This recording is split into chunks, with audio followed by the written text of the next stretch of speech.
reporting on the games you love by people who love to game. The MMO Reporter Network. You're logging into your favorite game, grinding out some gear. A couple of points added to your stats, and you have a virtual beer. Max level is pretty cool, but I'll remind you here, my friend. These games are not about the goal, it's about the journey and not the end.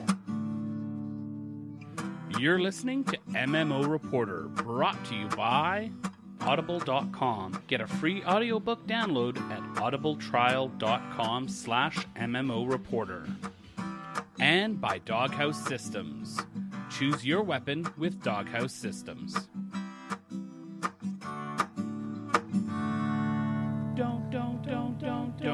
Don't forget about your ults you need to cherish. Each and every little character you've got, no matter what level they're at. Hello everyone, welcome to another episode of MMO Reporter. I am Bill, and today I am joined by none other than the same guy who joined me last time. Jason, welcome back to the show. How you doing? Thanks, Bill. I am really fine. Really fine. You are really fine. Why, thank you. It's been a very busy time for me as always, but I know that it's nice to have a show full of people, so here I am to help you guys and make sure that we have plenty to talk about. Excellent. So as the astute listeners out there might notice, Chris is not with us this week. He is getting better. So everybody send your happy health wishes to him and everything like that. And we're hopefully we're going to have him back within a couple weeks. So send us some tweets if you know what, maybe he'll even talk about it on Twitter. He probably will. He talks about a lot of stuff. Anyway, while we're talking about stuff, Jason, tell me about what you've been playing in game this week. Well, actually this week we had some guests in town and they were very interested in my Shiny VR headset, so I actually spent quite a lot of time in the Shiny VR headset this week, playing a few things. Bought a couple of games. Space Pirate Trainer. This is an Onslaught game. If you've ever played any sort of arcade shooter Onslaught game where you get waves of enemies coming at you, you will be right at home. You can have several different weapons in your hands, either a gun or kind of a shock baton or a shield with a tractor beam. And the idea is you literally move and jump around your play space and block enemy shots and shoot the enemies. And it's just an Onslaught game. It's really, really fun. So it's a little bit like playing Left 4 Dead, except you're standing still. Yes, you're standing still, like, you're in an arena, sort of. You're on like this platform in the middle of space, and there's all these drones coming at you. So it's Space Pirate Trainer. You're training to become a better space pirate. It's sort of a shooting gallery, if that makes sense. Well, that's cool. And how does that play with an audience, or when you're doing the tech demo for your guests? How does that come off? Like, obviously the person playing is going to be having a ton of fun, but does it entertain the rest of the room? It does for a little while, yes. The idea here for this game, I would definitely be passing the headset around and getting everybody a chance to put the headset on and try it.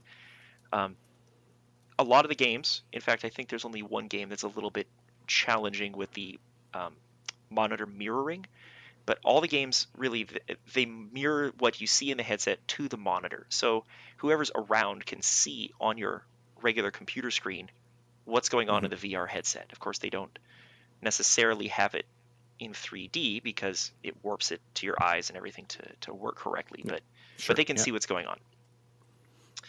The other VR game that I played a lot of was Audio Shield, and that is it's kind of an interesting take on dodgeball meets bullet hell meets, I'm not sure.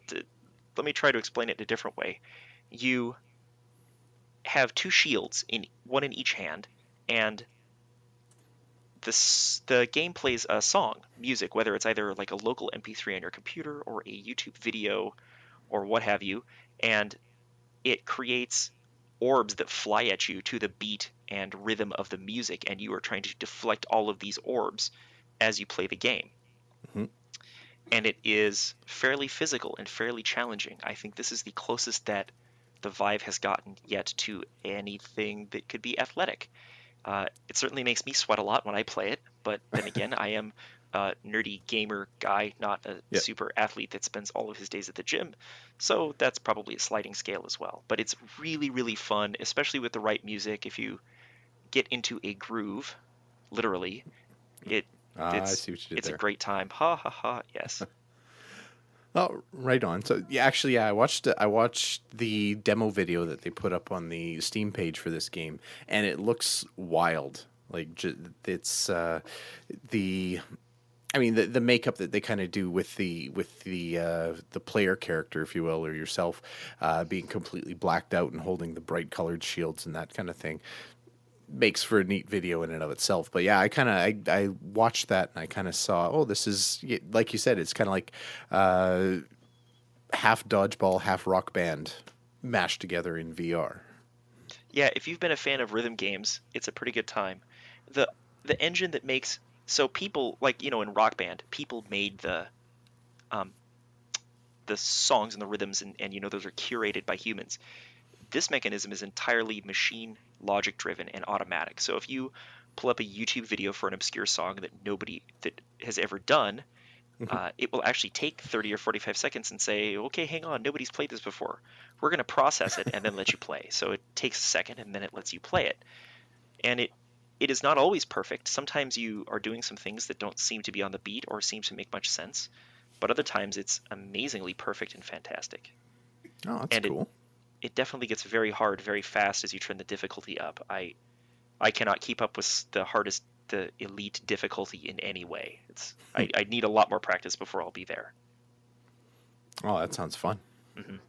That one probably is a little bit friendlier for a room of people if you're all playing, Hmm. or if one's playing and and the rest are watching. I mean, Yeah, that one's pretty fun to watch your friends flounder around a little bit as they get really frustrated because they can't get the right shield to the right color orb, and they look like they're having almost a little bit of a fit standing in front of you, jerking their arms about back and forth. That's pretty fun to take videos of. oh, sounds good. I would never do that to any of my friends. No, of course not. No, of course, no, of course not. And you definitely haven't already. I doubt. No, absolutely not a chance. No, zero chance. Mm. Mhm. And then I guess I should also mention that I got a little nostalgic this week, and I decided to reinstall Rift, which is a game that if any of you remember from years ago on MMO Reporter, I played that game every day of my life for several years. Uh, in fact, that's how I met all of you fine folks. That's how I met Chris and the rest of you guys, was playing Rift together in the Yeah, I think that was- Collegium Guild back in the day. Yeah, I think that was the earliest days of MMO Reporter back then. I think we were established in Lord of the Rings Online, and we were just starting to do the MMO Reporter podcast at the same time. Yeah, so I got kind of nostalgic and I thought, what the heck? I haven't played this game in forever. I haven't read a lot about it in forever because I raided too much and I really burned myself out. I mean, I burned myself out on that game. And so I reinstalled it and I tried to play it and I played for about 20 or 30 minutes and then I said, oh, can I just go play Guild Wars? And so I think that shows just how far, a lot of this whole field has gotten, is to see Rift, which I considered and many people considered to be just a beautiful, astonishingly up-to-date, fantastic, advanced game. And I simply don't feel that way about it anymore. It's kind of sad to me. Yeah. Well, same kind of thing. That's how I go every time I try. I take a run at Rift, usually a few times a year, and I get into that same space where I install the game and I update and I look at what different packages are available, and I bemoan the fact that I have to pay $200 to catch up in all the various expansions and packs and everything to get caught up, if you will. And then I log in, and then I redo all my ability bars, and I do all my talent, or all my my soul trees again and everything like that. And then I just don't want to play anymore because it's such a high barrier. It's not even just a high barrier to get into the game. I almost think it's a higher barrier to try to resume the game because it's changed so much, and it was already a very complex game to begin with anyway. So, and I mean, I hate to make that as a criticism of Rift because it again, a very good game and everything. But when you talk about kind of the patterns of how online games and MMOs have really gone since Rift was new and shiny, that complexity doesn't really happen very much anymore. And I think a lot of people have tried to bake that out of their games because almost every other MMO I play is easier to step into and start playing. Even World of Warcraft, which has got another 5 years on Rift, if I remember correctly. Even stepping into that, there's a bit of a learning curve to get back into again after you've been away for a while. But even that's maybe an hour or so. I don't think it's even an hour. Yeah, I did kind of the same thing. I logged in, and of course, all of my soul trees had been reset. So I spec'd out just one of the soul trees, to kind of just get started and updated my gear. And I'm still level 50. I'm in Ember Isle, and running around, I almost saw no other players at all. It was all NPCs, and I understand. I know there's still a lot of people playing Rift, and they're just not where I am in the game. And so I kind of was, playing it and ended up there and got a little discouraged. And I thought, maybe I'll pick it up later. And so I logged out and I did something else for a while, and I just thought about it and I went, maybe not. Maybe I'm kind of and here's the thing. I really like the guys at Tryon. Chris and I have spent a lot of time talking to them. I have a great respect for what they've done with Rift. As a title with all of the story and lore and beautiful art, the game I still think is very pretty in many ways, even if it's not the most current and up to date as far as graphics go. Boy, I hope that they can come up with a solution to revitalize that. Maybe they need to do a little bit like what Blizzard did, which is reinvent the wheel, so to speak. A lot of the ways that you play WoW now are not like they were years ago. So maybe that'll help Rift. Maybe, well, who knows?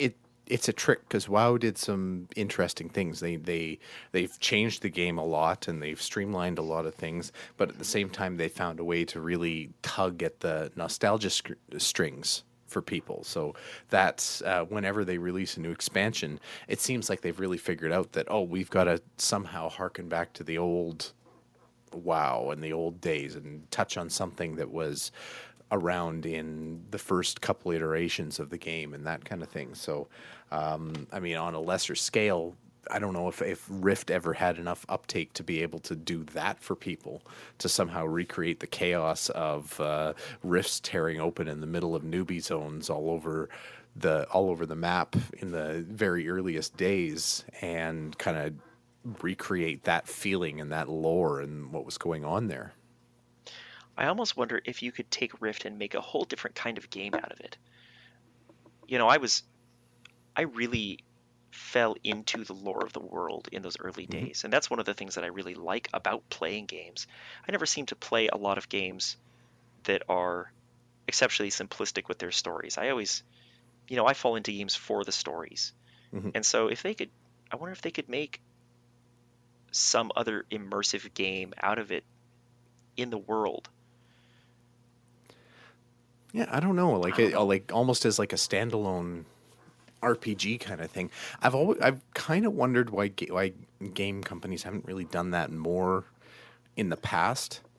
That to basically try to, like, if they've got a game idea or a game franchise idea, release a single player game first, establish your world, establish your lore, and then build out a gigantic world to sit on top of that single player game you did. Because, I mean, that's essentially how World of Warcraft was born in the first place anyway, because it built on an already pretty astounding amount of lore that went through the first Warcraft games.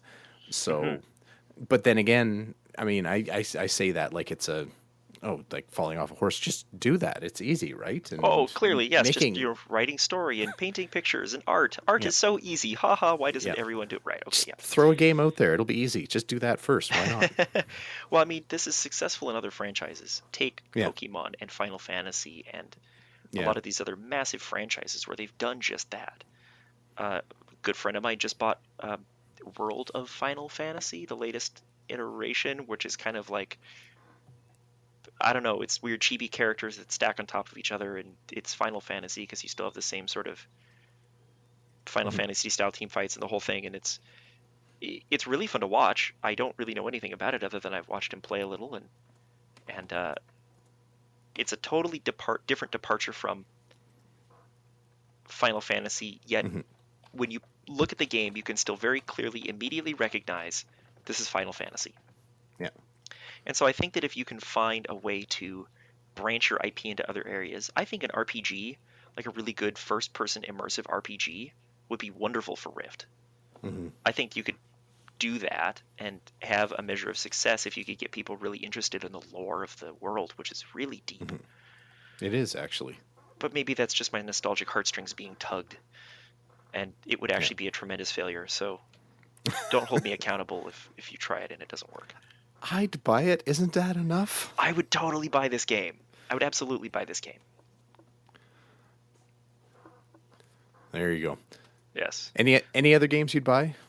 What other games would I buy? Well, on the nostalgia track, I don't know. I'd have to think about that for a while.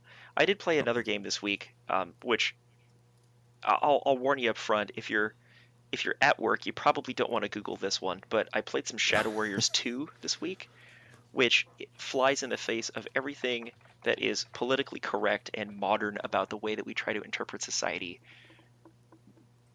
This is a game with very adult humor, and it is a sequel to an old game that was released some years ago, and it is just as childish as the first one, and somehow that's still entertaining. So I've been playing Shadow Warriors 2 for kind of just a 20-minute, 30-minute distraction away from everything, which is sometimes all I have time for.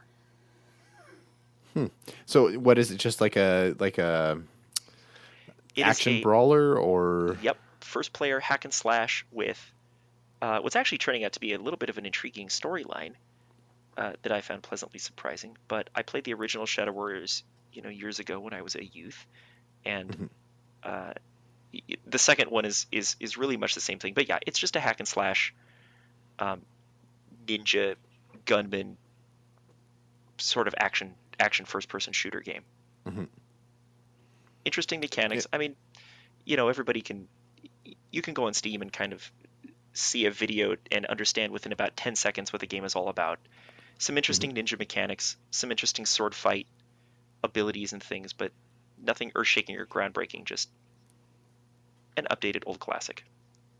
that's kind of cool. I see the main character's name is Lo Wang, so of course. There will be many Wang jokes dispensed often. Oh, I haven't. The humor of a 12-year-old, or humor That's level it. of a 12-year-old. That's it, pretty much. The humor of a 12-year-old. That's a really kind way to put that. There we go. So, Bill, what about you? What have you been up to this week? Well, my list is actually, well, mine feels a lot more plain because it's about the same as I've always been playing. I actually put a lot of time into Elite Dangerous this week. I took a really good run at the 2.2 patch that's come out, and I've gotten into, basically I'm trying to figure out new ways to make money because they've taken a lot of the kind of the long range trading missions out with this patch. They've removed a lot of the cash rewards for how much you would get paid for basically jetting across the galaxy and trading your goods. So now you get huge rewards for jetting across the galaxy and trading, or basically taking tourists to stars. So they've added passenger missions so that basically instead of outfitting your ship with cargo bays, you outfit them with passenger cabins, or you can outfit them with passenger cabins, and you are flying these different characters around, and they actually have different behaviors. Some passengers will require you to make pit stops along the way. Others will get really angry if you get scanned by other ships, or if your ship takes damage, they'll start to panic.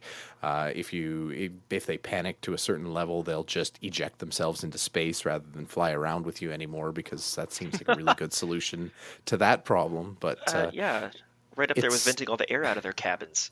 yeah, well, it's, I guess, if you're desperate. Anyway, I'm working through. I actually did a big ship upgrade this week. Are you Elite familiar or? I am somewhat familiar. I've put probably 10 hours into the game, which is not a Oh, lot, but okay. it's enough to know. Oh yeah. So basically, I've just graduated from the very first ship that I ever bought, which was the Cobra, and that I Mhm. bought that 2.5 years ago, and I finally gotten into a brand new ship and outfitted it well and everything like that. And all I want is another ship now. I've got the bug and I've got upgrade fever, and I'm I've got about 40 million credits in the bank, and I need 200 million to get my next ship, which is, see, it seems like an insane amount, but I'm working towards that. I've also been picking away at World of Warcraft. I've actually started rolling up an Alliance side tune there to try to catch up with some coworkers and that kind of thing. And I don't know why actually, because it's quite literally almost exactly the same game playing on the Alliance. Like it used to be when you played an expansion as either the Alliance or the Horde, you would get kind of a different experience, different quest lines and everything like that. And it's not really different anymore. The difference you get is it's all class based. So if you're out there and you're topping out your World of Warcraft character and you're thinking you want to switch sides to get a different experience, make sure you're playing a different class, not necessarily a different faction, in order Okay. to get that experience. So, or at least that's what I've seen so far. Maybe I'm missing something. Other than that, I've been picking away at Guild Wars 2. Guild Wars 2 is still the one that I actually pop in with my wife from time to time. It used to be we had a stable of games that we would play together, and we'd bounce from game to game, and that would be our play together moments. And now it's been kind of narrowed down to it's Guild Wars 2 or nothing. So, There will be but yeah, another game. There's always other games. there is something, and I mean, part of the issue is that my wife's computer is essentially potato powered, so we're not we're a little bit technologically limited in what we can play, but I don't know. Maybe our Patreon sponsors will be able to help fix that for us. If you are one of the 27 best MMO listeners out there, we appreciate you right down to the bottom of our hearts. It's awesome that you help us keep the bits flowing and the boat floating and all the other mixed metaphors and everything like that. We appreciate you all very much. Thank you very much. And Thank you. yes, you're awesome. I agree. The most awesome, great, and our favorite.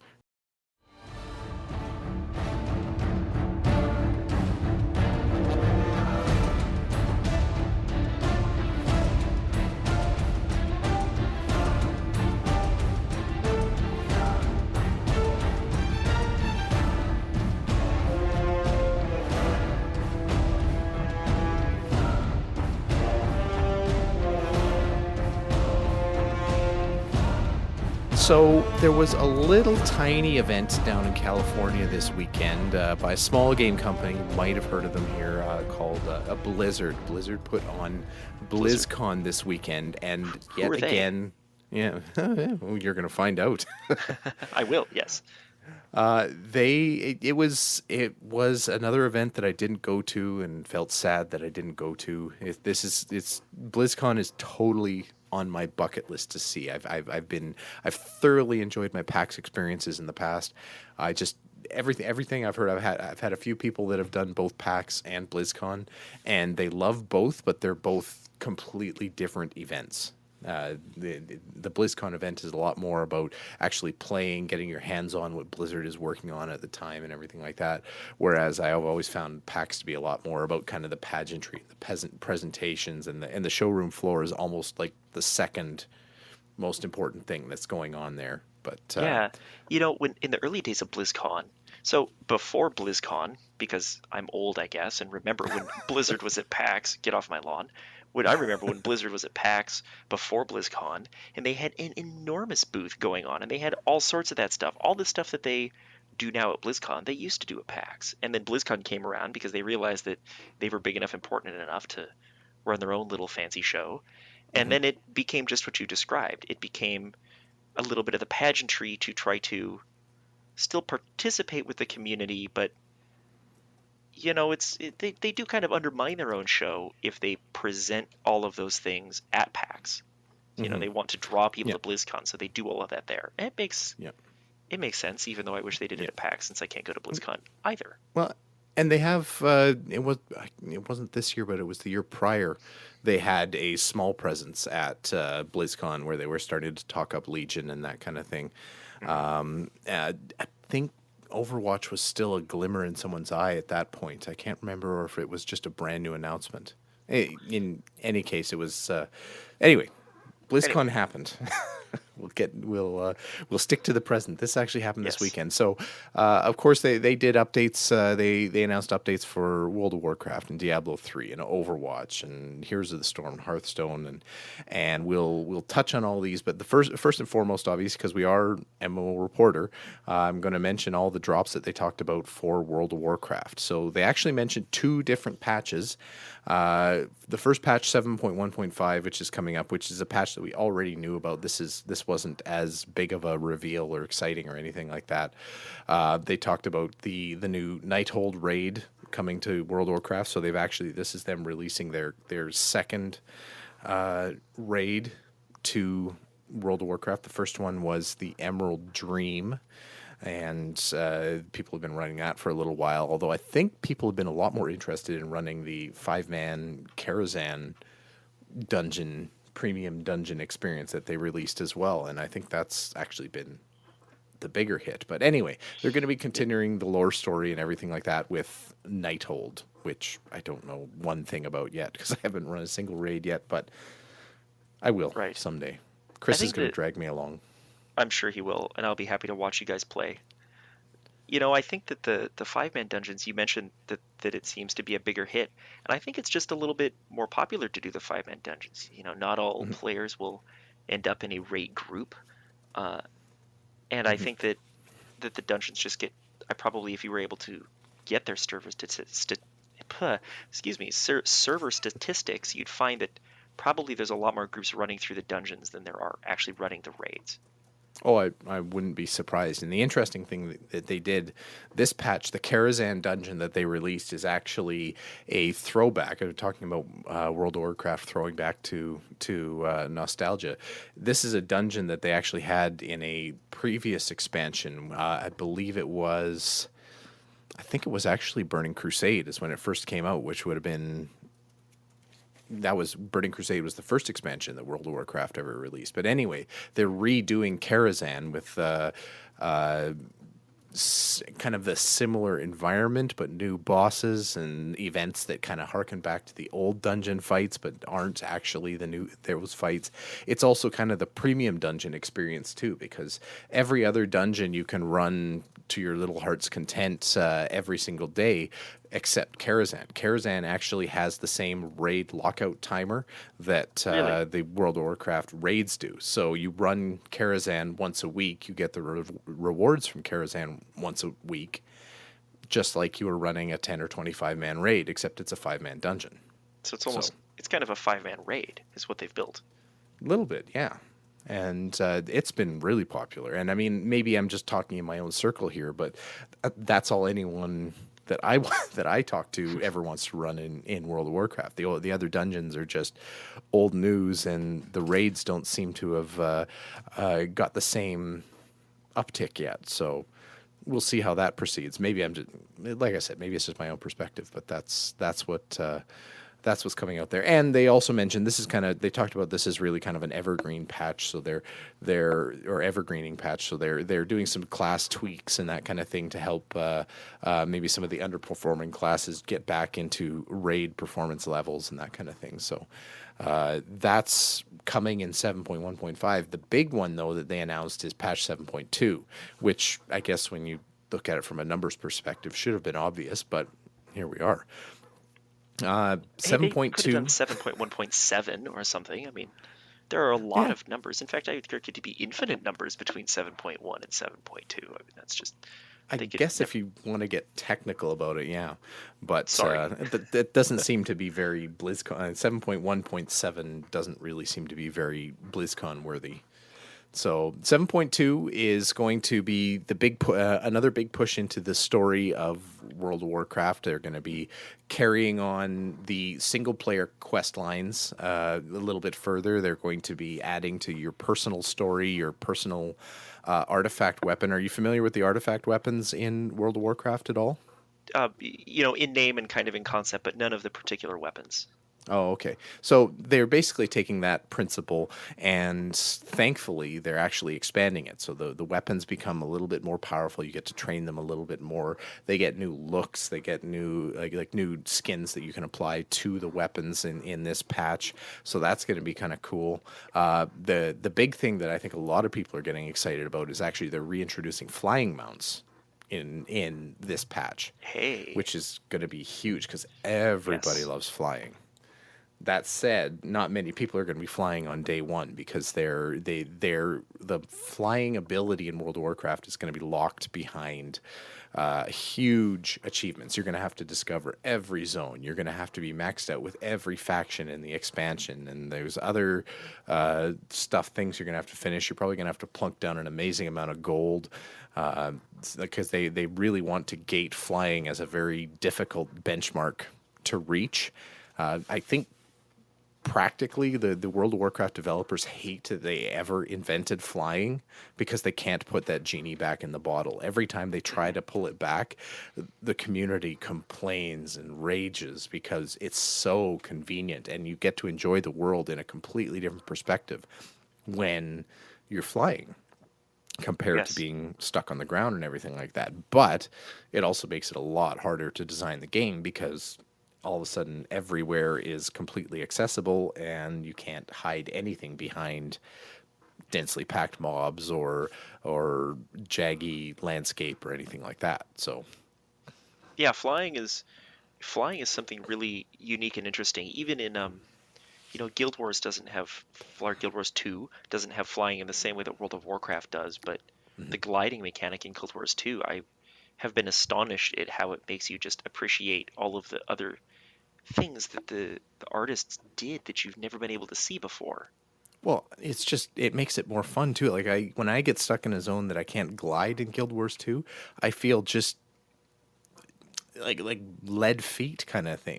It's really awkward. It's I feel it, kind of the same way, but usually it's because I've jumped off a cliff and then realized too late that I can't glide myself down to the bottom, and then I really do have lead feet, and I end up at a waypoint. But that's okay. Yeah. Anyway, I thought that was a really neat compromise to that It because is. I don't think gliding has made any of the old zones obsolete. There's nothing that's suddenly not a challenge anymore, at least not much anyway. There might be a few jumping puzzles here and there that have a few jumps made trivial, but even that's fairly limited, I think. Anyway, yeah, Yeah. I love what Guild So Wars 2 flying. did with that. Yeah, so flying though coming back is wonderful news. There's other news though. There's a lot of new items. There's a new dungeon, isn't there? Yep. Yeah, and the new raid is coming in. They're going to be adding the Tomb of Sargeras, which is a big story push for that game. If you're into World of Warcraft lore, Sargeras is basically the biggest baddie of all the baddies that we know about. And yes, I'm using the word baddie because my nephew taught me that one. Apparently, that's a British thing. That's what they call their bad guys, is baddies. That's Who perfect. knew? Anyway. I like it. Anyway, so you're going to be fighting the Avatar of Sargeras. You're going to be fighting Kil'jaeden. You're going to be fighting Naga while you're in there, which is apparently a big thing. That was the question actually. Have you heard of the red shirt guy at BlizzCon? Oh my, no. Oh, Should I have?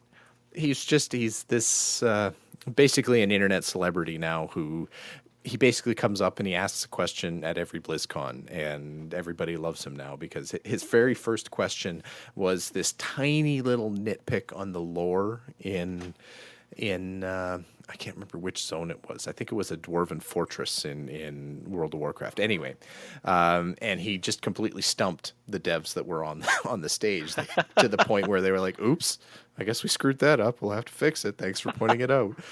And since then he's been the first person in line to ask questions at Q&A every single year, wearing the same red shirt. He's a neat character added to Blizzcon. He's basically that. He's a character. So that's pretty great. Anyway, that was his question. Was about the Naga, and apparently that's where they're going to be making their appearances in the Tomb of Sargeras raid. The other one that's actually going to be kind of interesting, especially for anyone who's jumping into Legion late, or anyone who wants to roll up alts in that, is they're adding a new feature called, or a new event called Legion Assaults, which, if you played World of Warcraft immediately before Legion came out, that was kind of the introductory events that would happen. You would get these semi-random, not really random assaults that would happen on certain zones in World of Warcraft, where just zillions of demons would attack a town. And it was an amazing place for you to get a low to mid-level character and get into these amazing fights where it really didn't matter what level you were, because everything scaled to, like, all the mobs scaled down to your level, or you scaled up to the mob's level, or I can't remember exactly how the mechanic worked, but you could just go and you could have fun and you would level at an amazing rate. So they're kind of reintroducing a similar mechanic, and I'm kind of curious to see if they're going to keep that as a quick leveling tool that they had in place when the expansion was new. So that'll be cool. That does sound pretty cool.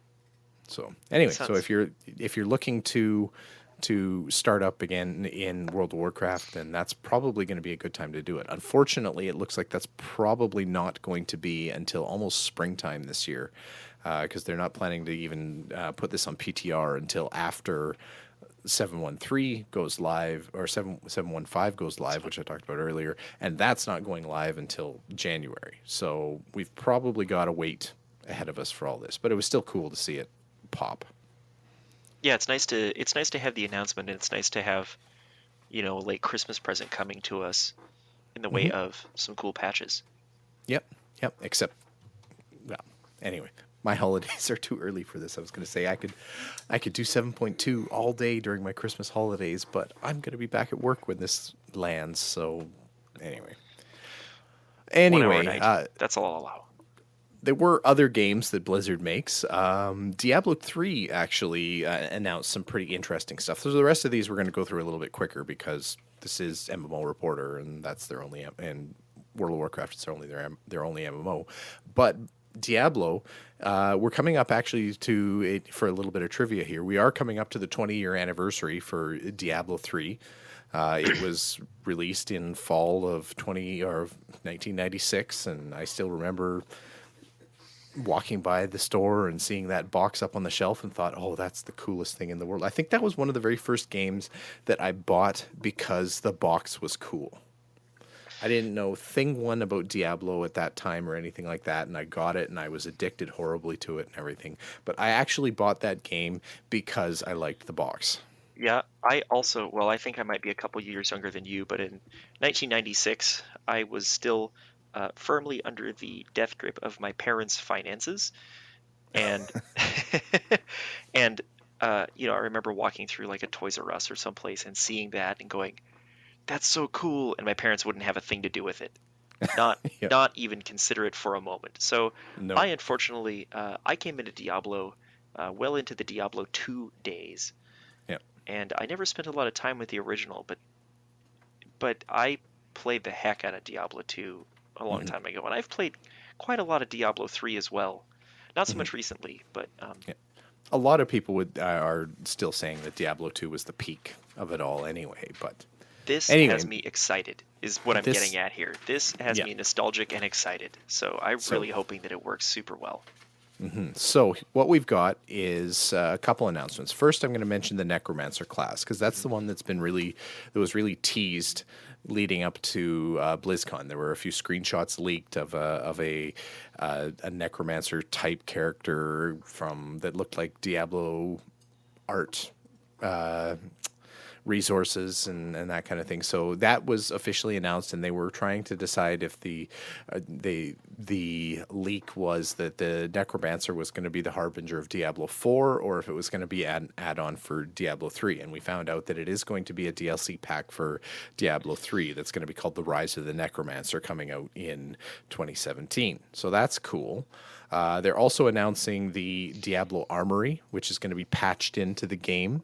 That's going to include basically an equipment manager for your character. You're going to be able to save loadouts for your character, including items, gems, skills, skill trees, that kind of thing.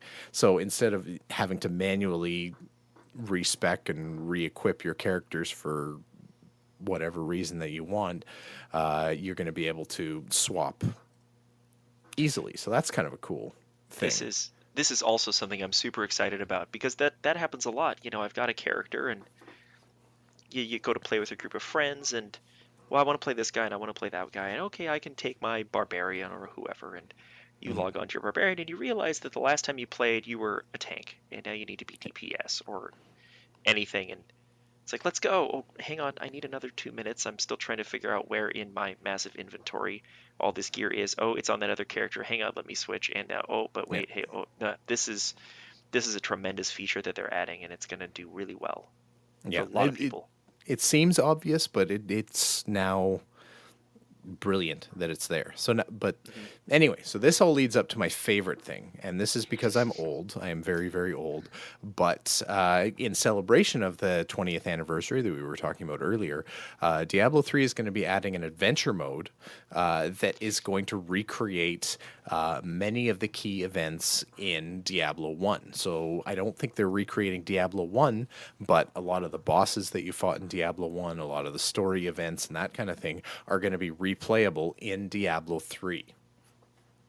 That sounds good. When you were restricted from Diablo as the young soul by your overly concerned parents, now you get to redo it. You get what's old is new for you. It'll be far easier than trying to get it working inside DOSBox. Yeah. So that's really cool, and it really kind of shows too that like the theme I'm really starting to see here is that Blizzard really knows that their bread is buttered by the nostalgia of the games that they've made before. Like they made these amazing games back when the Wild West frontier of computer gaming and everything like that. And it's all well and good to make new things that are impressive, like Overwatch, like we're going to talk about in a minute. But you've got to do that. They've learned clearly that you have to do that fan service and get people back or to bring them back to what you did excellently in the past. Yeah, blending that old and new is quite an art that Blizzard has become adept at. Mm-hmm. Every time they do it, I seem to enjoy it, whether, you'll always get fans that criticize and praise, but it works for me. I won't lie. It feels like it should be cheesy, and it is cheesy, but it winds up being cheesy in a good way. Mm-hmm. I agree. Like a pizza. Anyway. Also agree. Anyway, speaking of the new and shiny, Overwatch did their reveal. They finally revealed the new character that they've been dropping hints, and they've been running the alternate reality game forever. And they revealed Sombra, the stealthy hacker character that's going to be added to Overwatch in early 2017. She seems extremely fun. There's a lot of people that have been picking her apart all over the forums and Reddit and everywhere you can think of, other YouTube videos with people that have just been digging into every little iota of what's been released of her gameplay and what was in the cinematic trailer, which if you haven't seen it, go pause this, go immediately to YouTube, watch it, and then come back and bounce up and down in your chair like I am thinking about Sombra's cinematic trailer. It's really cool. She has a lot of fascinating features. Mm-hmm. Well, it's a typical. I mean, again, like you said, the cinematic is amazing. It's typical Blizzard, over the top, amazing. Why didn't they make the World of Warcraft movie out of this cinematic style? Yeah. So, that was good. Anyway, she's Yeah. like I said, she's a stealth character. She's got some teleportation abilities. You can kind of see all the abilities if you go through the hero page that we'll have linked in the show notes. And if you want to, I've also linked in the show notes a link to the actual reveal page to kind of do a breakdown of the Q&A that happened and kind of how the announcement looked. I also recommend just doing a quick YouTube search. I didn't find one right before the show, unfortunately, of what the crowd reaction was when they did the Sombra reveal. Like on the one hand, you could tell that they were really excited and it was fun, but you could almost feel them sighing with relief, like finally this is done, because that ARG was irritating in how long it took to finish. For those of you that didn't know, basically Blizzard was playing this game with their fans, dropping super, super, super complex hints very occasionally that would reveal just tiny, tiny, tiny bits of hints about Sombra. Like it was a lot of work for tiny, tiny bits of reward. And by the end of it, I think people were really frustrated with how they were doing that. It was cool maybe in the first couple weeks that they were running it, but when the game lasted about 3.5 months, everybody was just done by the end. Yeah, I kind of wonder if when stuff like that happens, if maybe somebody pushed the accidental button that maybe launched that game a little too soon. They had always planned on maybe a BlizzCon reveal, and somebody accidentally pushed something to the server that went live, and they're like, well, okay, we'll just go with it. Yeah, I mean, if the ARG had started in October, this would have been probably an amazing climax of that. But when it started in August, that got a little bit fatiguing by the end. Anyway, so we've got Sombra. The other thing they're adding actually is what they're calling arcade modes, which look really cool. You're going to be having 1v1 random character arcade modes. So basically, you get matched up 1 versus 1 against a random person where the game picks what characters you're going to play. And it's a 6-round game, so you play 6 different characters, excluding Lucio and Mercy, who are both the kind of the biggest healers in the game. Basically for the reason that those games would probably be either dull as dishwater or they would never end. So it's sure always testing be... they had some real good reasons to stop that. Yeah, so I'm okay. I think I'm on board with that. It's also in a single map. They've got they've created a map just for these 1v1 matches. That's actually based on the lore. It's based on the Antarctic station where May was frozen and reborn and everything like that. You can consult your Overwatch lore if you wanted to learn more about that. But anyway, yeah, so they got 1v1. They've also got 3 versus 3 mode, which is an interesting take because when you consider that up until now, everything has been 6 versus 6. And then they've also added another game mode or other game modes where you can play 6 versus 6 as completely random characters where the game picks it for you. Or you can play 6 versus 6 where you have the ability to stack up to 6 of the same hero if you want, because I think they're taking away the ability to have multiple of the same heroes in the same match. Dear God, that sounds like insanity. I'm just imagining 6 Roadhogs with all of the hooks. 6. I'm liking 6 Reinhardts myself. A wall of shields walking down the hallway. The tank bubble, the double layer tank bubble. You got one guy in the middle just looking up the whole time, and everybody else surrounding him. Yep. And one tracer bomb in the middle destroys it all. But anyway, I can see details. Yeah, little details. No worry. Anyway, other than that, they're also going to be working on a new control map called Oasis, which we haven't really seen yet, but we're going to be seeing on PTR in December, and then probably hitting live servers in early January. So I'll be playing that in January. Don't worry. Yep. That's gonna drag me back into Overwatch. I've been off Overwatch actually for probably about a month and change now, and I'm starting to get itchy for it again. So Anyway, moving on to the games that nobody cares about. Hearthstone actually happened as well. No, sorry. Hearthstone has got a new expansion, the Mean Streets of Gadgetzan. We'll have a link to kind of to the new cards that they're adding there. And then they also held the Hearthstone World Championships at BlizzCon this weekend, and it was won by none other than Pavel Beltukov, who, of course, he won, because who else would win? I can't think of anyone else that should win. Exactly. It was really Pavel's all the way. Yes. And also, Heroes of the Storm announced a couple new heroes that are going to be coming in. Varian Rin, who is the Alliance or the ex-Alliance King in Legion, who doesn't really have so much of an aliveness to him anymore. So I guess that makes him a prime candidate to be in Heroes of the Storm. And Ragnaros, who is a raid boss from original WoW, is going to be added as a hero in Heroes of the Storm as well. So keep your eyes open for those two heroes. They're going to be adding a new brawl to Heroes of the Storm called Blackheart's Revenge. You can read up on that on the link that we've got in the show notes. And they actually added a new kind of a cross game marketing thing called the Nexus Challenge between Heroes of the Storm and Overwatch. Essentially, if you pair up with one of your friends on your Blizzard friends list or anything like that and play X number of matches in Heroes of the Storm, you can actually earn Overwatch loot and Heroes of the Storm loot with your friend. That sounds really neat. Kind of an interesting idea to get people playing the entire Blizzard catalog effectively. Linking all Yeah. the games together.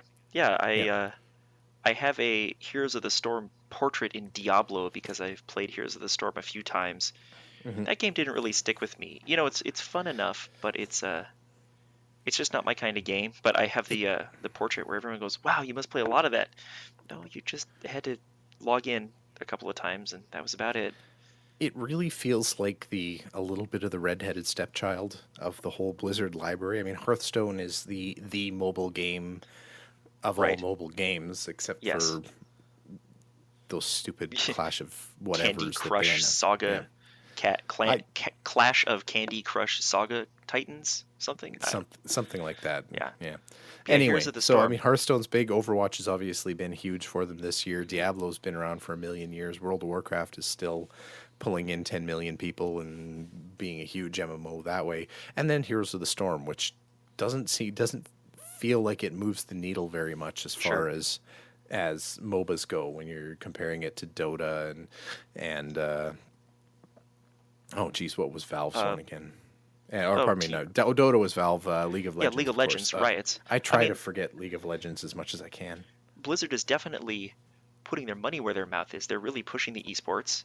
Their fall championship, Team Ballistics won the fall championship. Congratulations to them. I guess if we're talking about winners here, we'll mention them. Yeah. But they got $1 million for winning.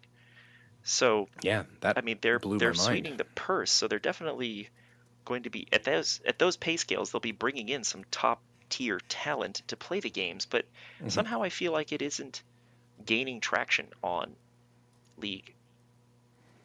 But League is League. Yeah. It's this enigma that seems to defy all reason and logic for having the giant following that it does. Yeah, and all the fine people that come along with that following. So anyway, no, I have actually heard from people who do frequent MOBAs that Heroes of the Storm tends to be the friendliest as far as MOBAs go. You've got probably the smaller population. The game tends to be a little bit simpler, as I understand. Like the strategies tend to go a little bit, be a little bit more straightforward. And obviously, if you're a Blizzard fan, all the characters are from that same, or all your favorite Blizzard universes. So you've got your nostalgia and your familiarity all baked into that. So that's correct. Yes. Yeah. So anyway, that was BlizzCon. They had a lot to talk about. Yeah. So before we move on here, I just want to throw out a quick mention about our sponsors here on MMO Reporter. First off, I want to talk about Audible. If you're into audiobooks or if you just like to listen to audiobooks, the best place to go is, of course, Audible. It's the gold standard of everything, and MMO Reporter is on that train. If you'd like to go set up a trial account with Audible to get yourself started, see if you'd like to live in that Audible audiobook space, head over to audiblepodcast.com/MMO Reporter. Sign up for a free month to get yourself a free audiobook, as well as a 1-month membership where you get all your regular Audible membership perks. You can buy even more ebooks if you want. You can carry on forever. It'll be fantastic. Even if you hate it, take your free ebook. Everyone's happy. Check it out, audiblepodcast.com. Also, check out doghostsystems.com. They are the boutique computer builder of choice of the MMO Reporter network. If you're into just, if you want to build together that just sick new rig that you're going to destroy Overwatch with at 120 frames a second, check out doghostsystems.com. And if you just want to boost that system just a little bit, throw in the coupon code MMO Reporter, and that will add 120 gig SSD for just a little extra fast storage for your games over at doghostsystems.com.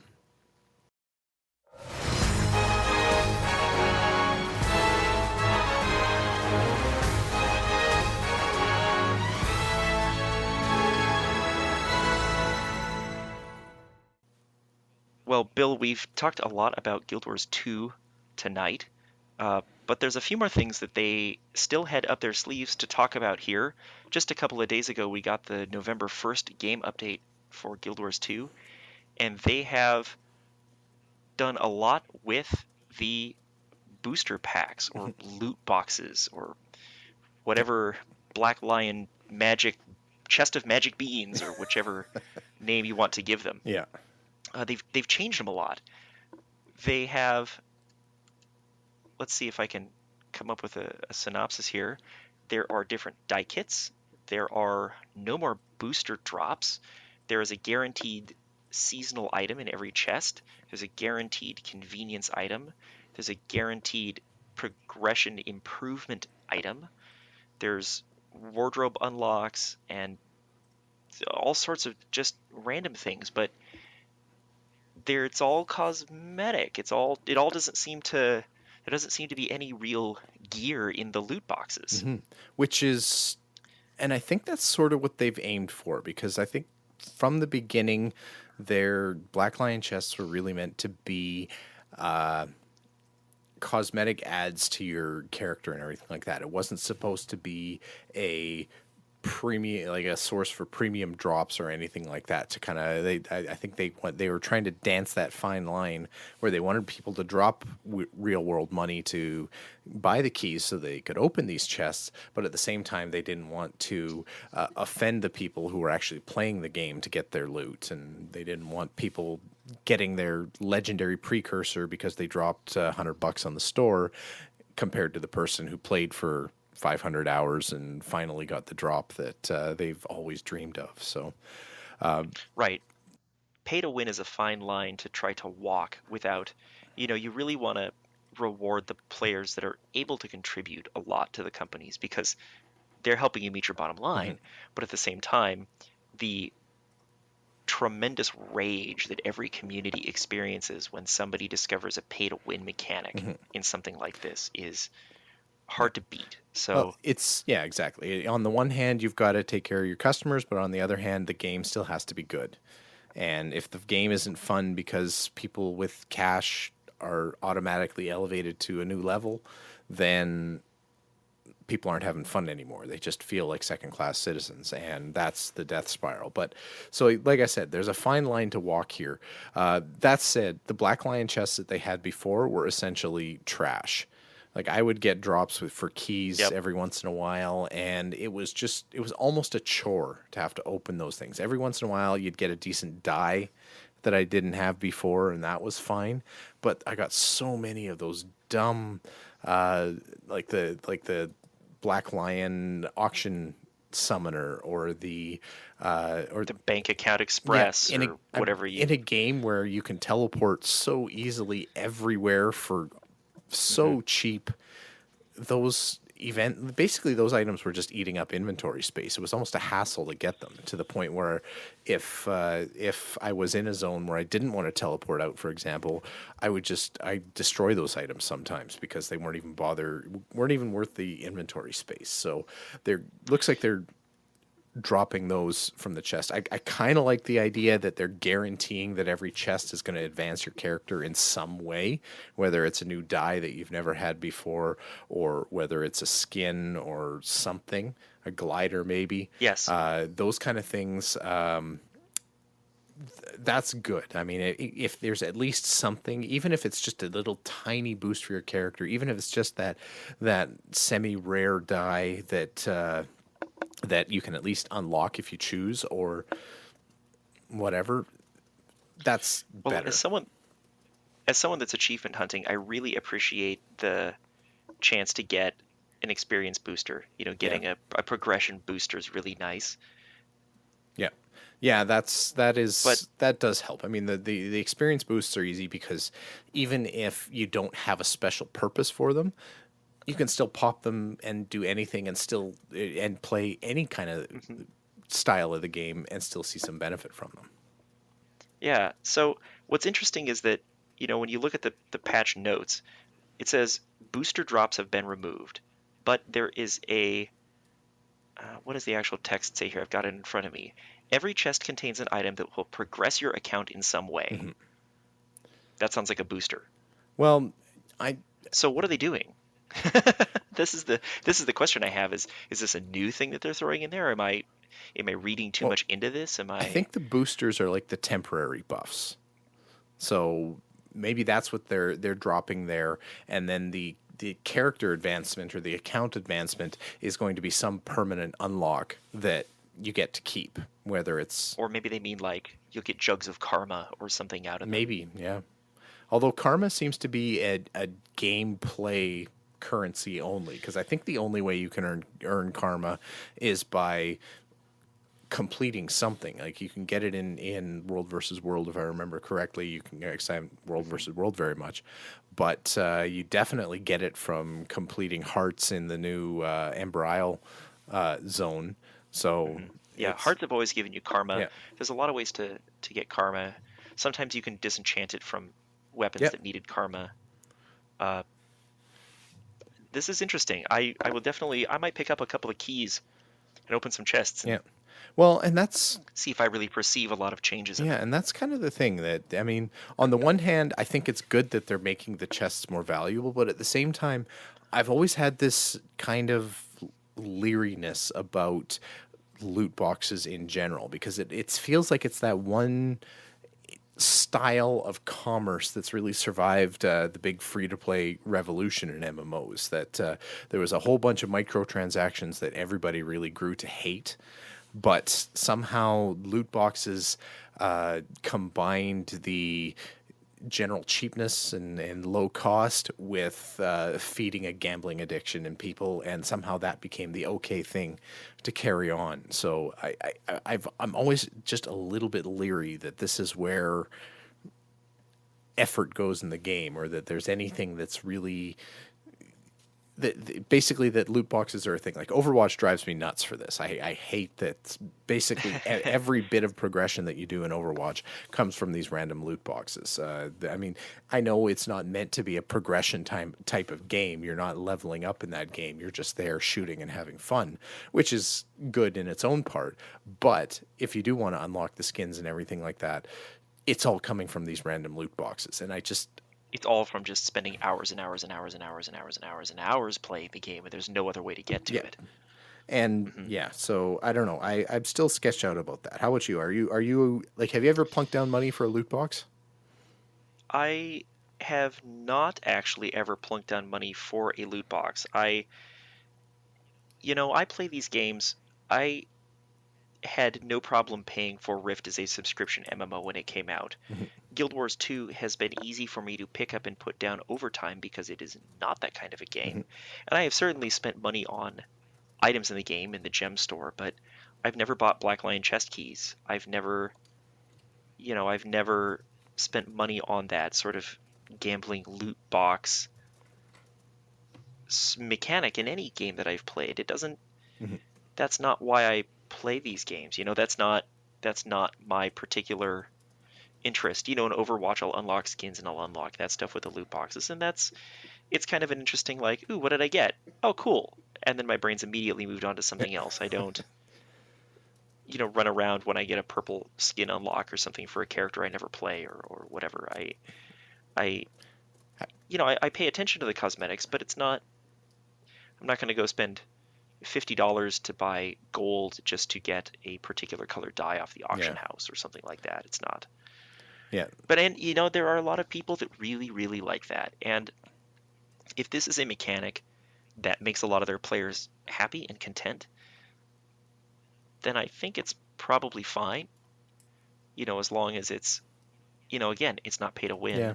It's just for cosmetics. And, if you really want your character to look a certain way, then do it. We're all adults here. We ought to be able to make these decisions on our own. And that's part of the reason why I That's it. feel bad a little bit espousing my dislike for loot boxes, but because it does, like you said, I don't think it does hurt anyone. It doesn't make the game harder or worse for anyone else or anything like that. It just, I don't know, just rubs me the wrong way, I guess.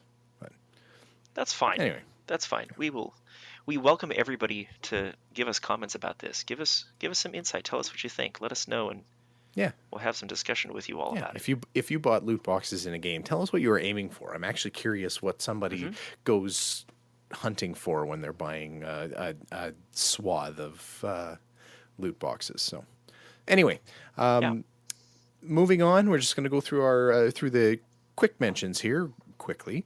First things first, there's a really neat video that's put up from the Crowfall dev team that's starting to demo the harvesting and crafting mechanics in Crowfall. Now, I should warn you here that this is not interesting in the traditional sense. It's this is very much if you're into game design geekery, and this is one of my favorite things actually about Crowfall, is not even so much the game. I'm interested in the game and I'm excited for it to kind of grow and come out and everything like that. But the way Crowfall has been developed as this pretty much completely community funded, kickstarted game, it's got complete transparency, or as close to complete transparency in their development as I think I've seen in any game. You get to really see how everything happens. They talk about their thought processes. They talk about what it's like to look at this piece of testing. They talk about they show you like their wireframe development and the really boring claymation bits that are in there and everything. So I mean, if from consuming it from that perspective of just seeing kind of this is what it's like behind the curtain of developing a game, this is very cool. And this is and this video is kind of emblematic of that, as they talk about why they make the mechanical decisions that they're making about harvesting and crafting and that kind of thing. It gives you a good thing. And like I said, this is a 43-minute video that describes something that could actually be described in 5 or 10 minutes. But like I said, if you're interested in consuming that geekery, this is a great video for that. I agree. And then Marvel Heroes actually got an update thanks to some other Hollywood activity going on lately. Did you hear that Doctor Strange has been released to everybody that plays Marvel Heroes? Yes. It sounds pretty cool, both the movie and the character in Marvel Heroes. And I haven't played Marvel Heroes in a really long time. Yeah, well, of course, we're talking about Diablo, and Marvel Heroes is Diablo with superheroes. But it's always kind of neat because I've never actually uninstalled Marvel Heroes. It's there. It always winds up being 3rd, 4th, 5th on my playlist interest at any given moment. But it is really cool. Like anytime any of the Marvel movies come out, those characters always wind up being playable. So you can always catch that wave, and once the Doctor Strange hype is gone, you have to buy the character, I think, like you do any other character in Marvel Heroes. But it's kind of cool. Yes. Kind of cool to get that like you said, the Hollywood boost. Yeah, it'd be interesting to go back and play that game again, just because it's been so very long. But it's another one of those games I don't end up with so much time to play. So maybe I'll just watch some YouTube videos instead. Yeah, there you go. And finally, the Secret World. Funcom actually dropped their Q3 financial report that actually hinted at a whole bunch of development that's being pushed towards a content release that's going to be happening in the first half of 2017. And everybody seems to think that this is pointing to a big fat expansion for the Secret World. No hints about what it's going to be about or anything like that, but I'm excited to see new content getting thrown into Secret World. That's another one that I wish I had more time to play, because there's not much in that kind of modern horror genre maybe not necessarily in gaming, but certainly in MMOs, there's nothing that really plays in that field. Yeah, I don't think so. No, I think you've got it. Are you a Secret World player, or? I'm not a Secret World player. I've kind of looked at it at the side going, boy, I wish I had some more time in my life for that sort of thing, because I think I would enjoy the game, but I've just not taken the chance to try it yet. Oh, there you go. If you get the chance, it's actually really good. They do have sales from time to time. Unfortunately, the model for Secret World is buy to play, but there's a base game that you buy, and which is huge and tons of content. And if you're just looking for a taste, it's a great thing to buy on sale. And then they layer on episode releases after that. So if you complete kind of the arc of the main release, then you move on to the next world and the next episode. It's very episodic, and it's very comic book like in its episodic releases. But I don't know. Like I said, I highly recommend it. So excellent. Anyway, so we got a week coming up here. What do you see yourself playing next week, Jason? Well, next week you've kind of, it's funny. We've been talking about it, and you've scratched my itch. I think on my list is going to be, of course, Shadow Warriors 2, because I should just get through that and move on with my life. But I think I might pick up Elite Dangerous a little bit here, and so maybe we can get on together and go shoot things together, because that is actually a game that if I spent a little bit of time, I could get working in my shiny VR headset. Oh, yeah. And I haven't done a lot of that yet, so maybe we'll get in there and we'll play a little bit of Elite Dangerous this week. Yeah, we'll get some close quarters combat going, get you good and sick. It'll be great. Oh yeah, can't wait. I'll take my Dramamine ahead of time. Oh, right on. So, good. Well, I'll look for you in there. What about you? I am gonna play some Elite. I've got a bunch of space trucking that I gotta do to get that Python money. I'm still gonna keep playing World of Warcraft. I'm gonna pick away at my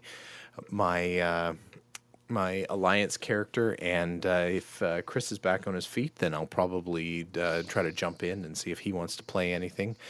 And just as kind of a wild card thing, I was inspired by BlizzCon, and I think I might patch up Diablo 3 and run through a couple of dungeons there. Every once in a while, like Diablo 3 is great.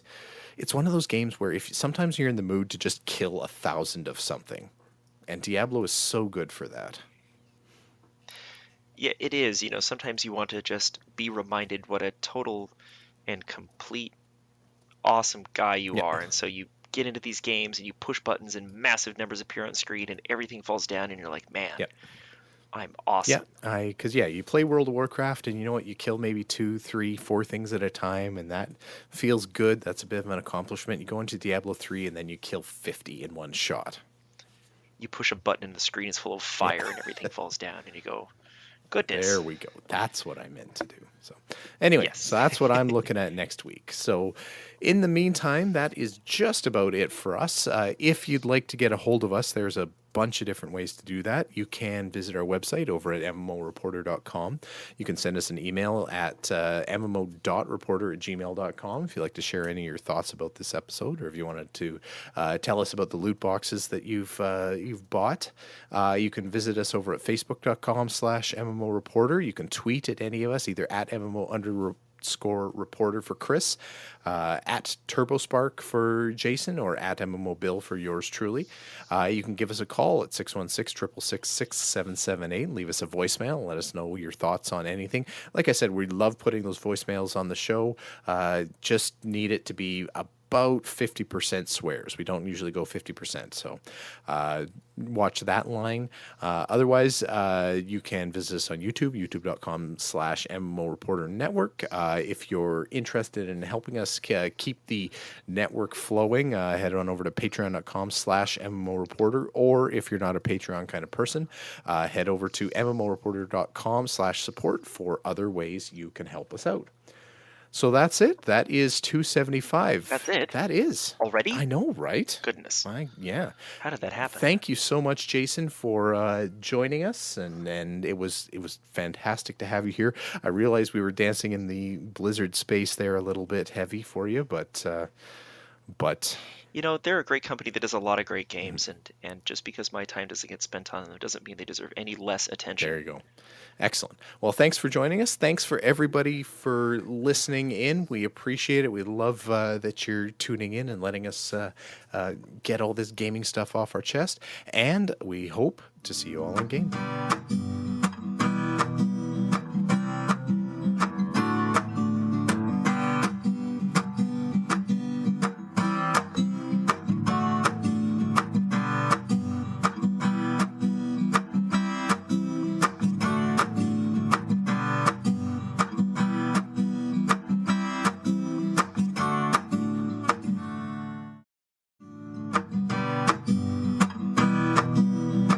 Thanks for watching the video, everybody. Don't forget to check out all the other podcasts at MMOreporter.com or by clicking on any of the links here. And please check out our Patreon campaign at patreon.com/MMOreporter. Thanks, everyone, and see you in game.